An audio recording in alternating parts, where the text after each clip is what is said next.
Dia punya ilmu anti tembak. Tapi sama bininya, padahal kecil banget bininya. Semen kujang. Apa tuh, Ustaz? Semeter kurang jangkung.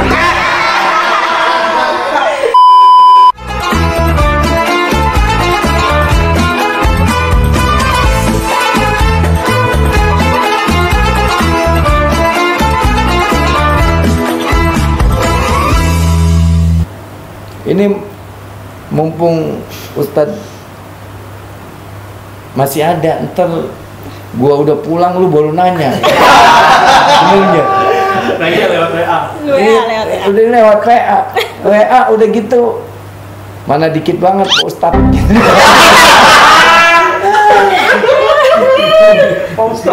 Balas dulu lah, Ustaz. Gua lu nanya terus langsung minta Pak Ustadz nomor rekening, gue jawab bener. Tuh, ini nanya Pak Ustadz, ya, gue malas banget jawabnya dah. Udah nanya aja sekarang dah Ustadz ya. Apa tuh? Kalau misalkan di bulan puasa nih, kan katanya setan pada diikat tuh Ustadz. Tapi masih banyak tuh Ustadz yang pada mampir-mampir ke warteg, kemana itu namanya setannya masih nggak diikat dong Ustadz. Ya itu tadi yang Pak Ustadz bilang. Jadi memang ada manusia yang memang udah ditulis sama Allah ahli neraka. Yang model-model kayak begitu. Tapi kita walaupun dengan mata kepala kita lihat orang seperti itu, kita tetap nggak boleh menghina. Mungkin hari ini dia nggak puasa, besok dia berpuasa, kan gitu. Jadi ya husnuzon aja. Karena begini nih, orang hidup itu yang dilihat cuma hatinya. Kalau Al-Imam Muhammad bin Muhammad Al-Ghazali, beliau itu mengajarkan kita biar kita ini istiqomah berbuat baik. Kalau kita melihat orang-orang yang ahli zina, tukang mabok, tukang judi, dia nggak berpuasa, anggap itu orang lebih baik daripada kita. Kenapa? Karena sekarang dia jadi ahli judi, tukang zina, tukang mabok, tapi besok hari kita nggak tahu. Kalau dia dikasih hidayat dan taufik oleh Allah Subhanahu Wa Taala, dia bertobat dan meninggal dalam keadaan bertobat kepada Allah, maka dia lebih baik daripada kita. Kenapa? Karena kita belum tentu meninggal dalam keadaan taubat, dalam keadaan ibadah, kan gitu. Kalau kita ngelihat orang yang udah tua, bilang orang tua itu lebih baik daripada kita. Kenapa? Yang pastinya dia lebih banyak beribadah daripada kita. Dia lebih banyak makan asam garamnya. Kita kalau mau ditanya sama orang tua, nggak bisa jawab.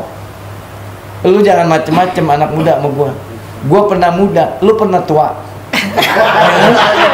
Bener ya? Bener. Ya iya, lu lagi songong sama yang tua, lagi belagu.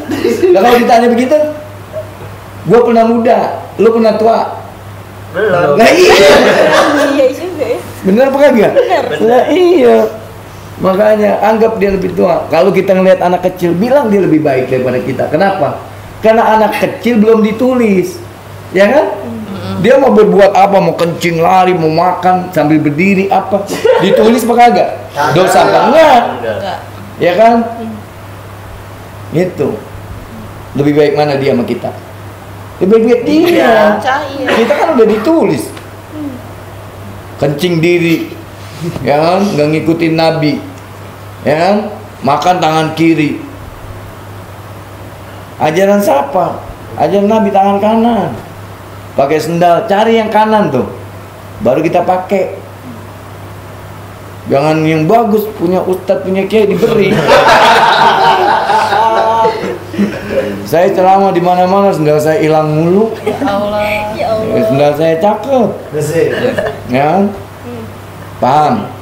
Ustadz, saya mau nanya. Tadi kan Ustadz bahas setan katanya di rantai, Dibelenggu, diikat dah, dibendek kalau kata orang Betawi. Dibendek pas bulan puasa.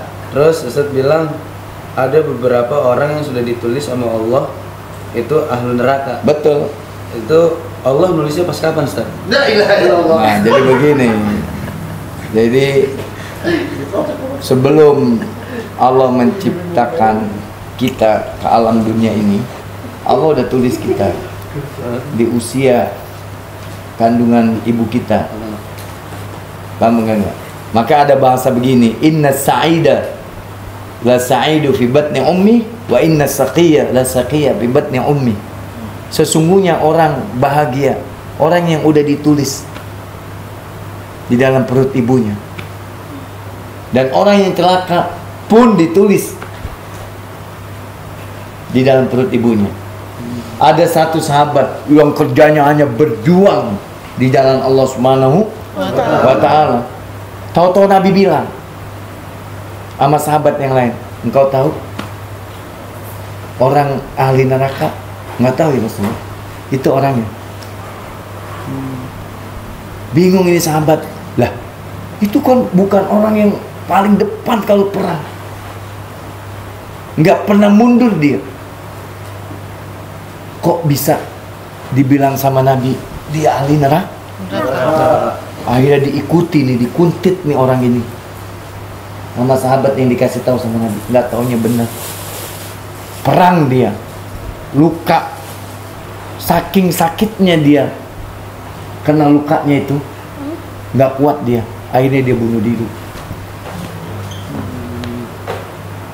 Dia bunuh diri dosa besar. Berarti suul Khotimah. Padahal kerjaannya semasa hidupnya apa? Perang membela Nabi. Begitu. Lah ada orang nggak pernah ngapa-ngapain, ngucap syahadat sama Nabi Muhammad SAW. Habis itu ada anjuran perang. Kata dia, jangan takut ya Rasulullah, saya ikut paling depan. Dikirain jagoan, kebal, punya ilmu apa, nggak taunya nyampe di depan lah meninggal, dibunuh. Kirain sakti kali. Akhirnya Nabi bilang, kalau kau mau tahu ada orang masuk surga nggak punya amal, ini dia. Baru masuk Islam, belum sholat, belum ngapa-ngapain, terus meninggal perangan. Nah ini dia masuk surga nggak pakai apa? Nggak pakai amal. Tapi itu benar-benar kayak pemain sih Ustaz. Apa tuh? Dimulai dari nol ya. Betul, Masuk.